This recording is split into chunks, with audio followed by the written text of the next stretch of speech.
Okay, now I need your attitude words. Which ones have we gotten so far? Okay, I have contempt, desperation, guilt, triumph, ironic, passion, or desire. Do you have any other words? Can you say what? Regret? Sure. In that middle part. Hopeful. I think I would use the word hopeful. Are you mean at the end? Yeah. Yeah. I know you had Contempt. So that's hatred. Oh. If you have contempt for something, there's a deep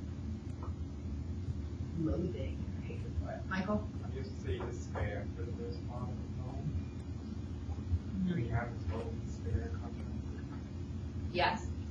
Thou blind man's mire, cradle causes care during sure. Whose end is never wrought. Yeah, I think there's your line. Whose end is never, this is endless. Good. But I said it's snared because he can't escape it because he desires to hold it by it. that, I think that's a true description. I don't know that we could add it. That's an attitude word. Like the way you're trapped, ensnared. You can use that, I guess. Yeah. Although he doesn't end that way, but maybe he begins that way. Talk to me a little about the. Let me remove the answers. Talk to me about the sound of the poem. What, you've got to notice something about sound. Karen. I saw a lot of alliteration. There's a ton of alliteration.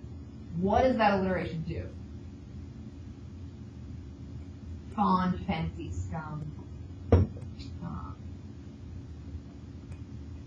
are the other ones? Self-chosen snare, web of will, worthless wear. What happens with those? Mangled mind. What's the alliteration do?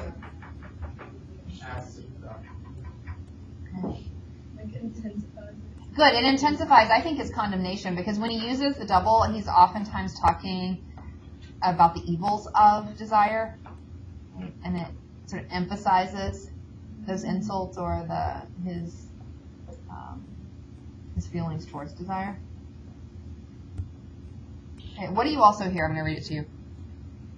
Thou blind man's mark, thou fool's self-chosen snare, fond fancy, scum, and dregs of scattered thought, band of all evils, cradle of causeless care, thou web of will whose end is never wrought, desire, desire. Did you hear the sound yet?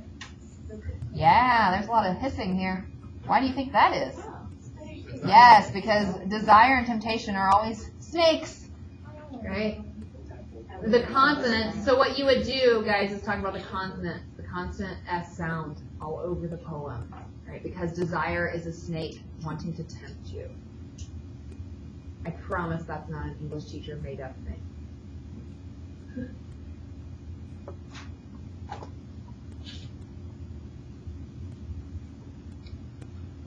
All right, I want you to flip your paper over. No, I don't. Just kidding. I want you to read this essay. Forgot. So now you're going to look at 3 different essays, right?